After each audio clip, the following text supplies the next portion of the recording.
The sun rose every morning. That was the strange, cruel joke of it. It rose, and it crossed the sky, and it set again, just as it always had. But it gave no warmth, cast no real shadow. It hung there, pale and sick, like something dying slowly in front of an entire world that did not understand what it was watching. This is the story of what life was actually like for ordinary people during one of the strangest and most devastating years in human history. Not kings, not emperors, not the men whose names get written into textbooks. This is about the farmers, the mothers, the children, the people who simply woke up one day in the year 536 and watched their entire world begin to come undone. To understand what these people lived through, you first have to let go of the image most of us carry around in our heads when we hear the words Dark Ages. Forget knights in shining armor. Forget castles on hilltops and dragons in the hills. The early 6th century was not that world at all. It was something far more fragile, far more human, and in many ways far more tragic than the fantasy version we've all absorbed from movies and games. The Western Roman Empire had collapsed roughly 60 years earlier. The city of Rome itself, which had once held over 1 million people within its walls, had shrunk down to something like 30,000 souls wandering through the bones of a civilization that no longer existed. Grand aqueducts still stretched across the countryside, but they carried water through fields where wolves now hunted freely. Marble columns still held up the roofs of temples, but nobody prayed inside them anymore. The people living among these ruins didn't fully grasp that an entire age had ended around them. They simply lived in what was left. Further east, the story was different. In Constantinople, the Roman Empire still stood, ruled by an emperor named Justinian, who genuinely believed he could restore Rome to its former glory. His armies were on the march, retaking lost territory.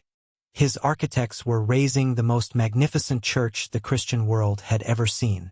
There was a sense, in the East at least, that the old world might somehow be reborn. But across the forests of northern Europe, life looked nothing like either of these worlds. The forests stretched on for what felt like forever, dark and largely unbroken, home to peoples the Romans had once dismissed as barbarians. The Franks, the Goths, the Saxons, the Lombards, the Slavs. Some of these groups had built kingdoms out of the wreckage of Roman provinces.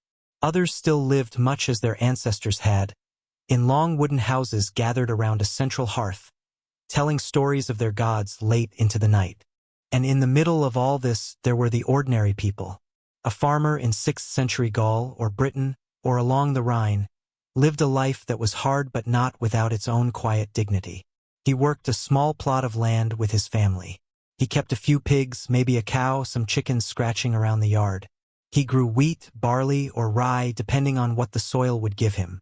In a good year, there was enough to feed his children, enough to brew a little ale, enough to set aside a portion for his lord and another for the church. He owned an iron axe, a wooden plow, perhaps a clay pot or two that had been passed down through the family. His wife spun wool into thread and wove it into cloth with her own hands. His children played with carved wooden toys and bone dice by the fire. It was a small life, a quiet life, but it worked. It had worked for generations, and there was no reason to believe it would ever stop working. And then came the spring of the year 536. The first people to notice that something had gone deeply wrong were the chroniclers, the men whose entire job was to write down what happened in their own time year after year so that the future would remember. In Constantinople, a Roman official named Procopius sat down and wrote something that has survived across nearly 15 centuries. He wrote that the sun gave forth its light without brightness, like the moon, for the entire year, and that it seemed almost like a sun in permanent eclipse, because the light it cast was simply not clear. Try, for a moment, to actually imagine that. Imagine waking up and looking outside, and the sun is wrong. It's still there. You can still point to it in the sky, but it gives no real heat. It throws no proper shadow at noon. It looks pale, almost sickly, like a coin that has been left out in the rain too long. And then the next morning it's the same. And the morning after that. And the one after that. In Italy, a senator named Cassiodorus wrote a letter to his fellow nobles, trying desperately to make sense of what was happening around him.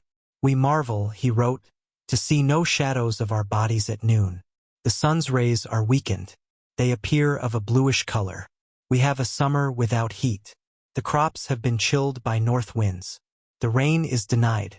Across the sea in Ireland, monks sitting in their cold stone monasteries kept careful yearly records, as they always did. Their entry for this period is short, but it carries a weight that's hard to describe. A failure of bread, they wrote. A failure of bread from this year until 3 years later. 3 years.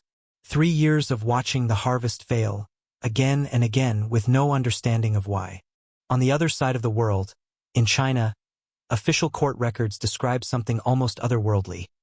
A strange yellow dust falling from the sky like snow, the stars themselves dimmed, summer arriving with frost still clinging to the ground, crops that simply refused to ripen no matter how long they were left in the fields. This was not bad weather. This was not an unlucky season. Something had happened to the entire planet at once, and not a single person alive had any way of understanding what. Picture, now, a particular family. Not anyone famous. Not anyone whose name made it into any record. A farmer in the Frankish countryside, somewhere in what we would now call France, in the summer of that terrible year. He has planted his fields exactly as his father did, and his father before him. He has watched the sky his whole life, learning its moods the way a musician learns a song they've played 1,000 times. He knows when the rains usually come. He knows when the warmth usually settles into the soil. And this year, none of it happens the way it should. The wheat that ought to be standing tall and golden by midsummer stays short, stunted, pale. The leaves on the trees never reach their normal deep green. The birds that should be filling the air with noise are oddly quiet. The bees, who should be everywhere this time of year, simply don't come. By July, frost is still appearing on the ground some mornings. By August, the truth becomes impossible to avoid. There will be no real harvest this year. There is grain left over from the previous season. Maybe enough to stretch carefully through a few months. Maybe, if rationed with painful discipline, enough to make it through the winter. But then the next planting season arrives, and the sky still hasn't healed. The seeds that go into the ground either don't grow at all, or come up so weak and stunted that they're barely worth harvesting. And now the storehouse, which once felt like a guarantee against hunger, is nearly empty. This is what was actually happening in millions of homes across half the known world. And the people living through it reached for the only tools they had to explain it, the language of religion, of omens, of divine punishment. A monk in Syria wrote that the sun had turned dark, and that its darkness lasted for 1.5 years, and that people said the sun might never fully recover its light again. He wrote that the fruit on the trees never properly ripened, and that the wine, when it was finally made, tasted sour and wrong, like the grapes themselves had given up. In the great library cities of the late ancient world, scholars went searching through every old text they could find, hunting for any record of something like this happening before. They found nothing. There had never been a year like this one. Not within living memory. Not within the memory of their grandparents or their grandparents' grandparents. It felt, to many of them, as though the world itself had simply broken. And then the winter came. The winter that followed is, by every surviving account, one of the longest and coldest ever recorded in that part of the world. In what is now Sweden, archaeologists have made a discovery that is genuinely difficult to sit with. Entire villages, abandoned during this period, with the doors of the homes still closed.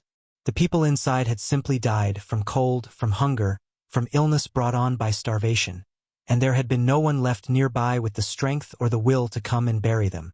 Their remains stayed exactly where they fell, undisturbed, for well over 1,000 years until modern researchers found them.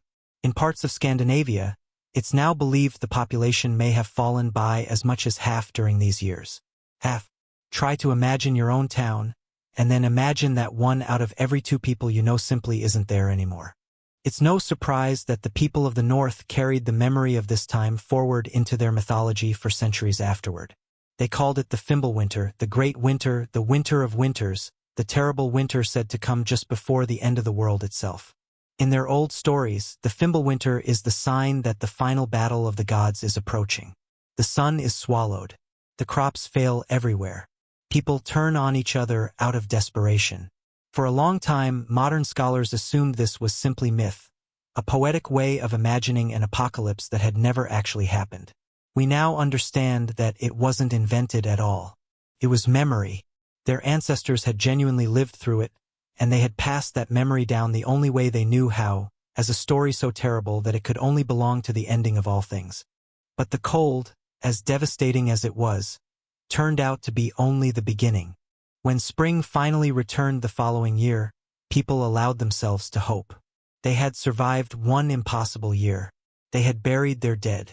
They had eaten the very last of their grain, slaughtered the last of their livestock, and in some recorded cases, boiled old leather just to make something resembling broth.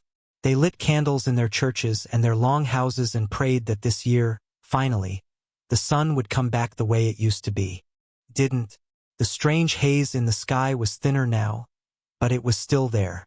The harvest failed a second time. The Irish monks, in their quiet, understated way, wrote the same two words again in their yearly record: failure of bread.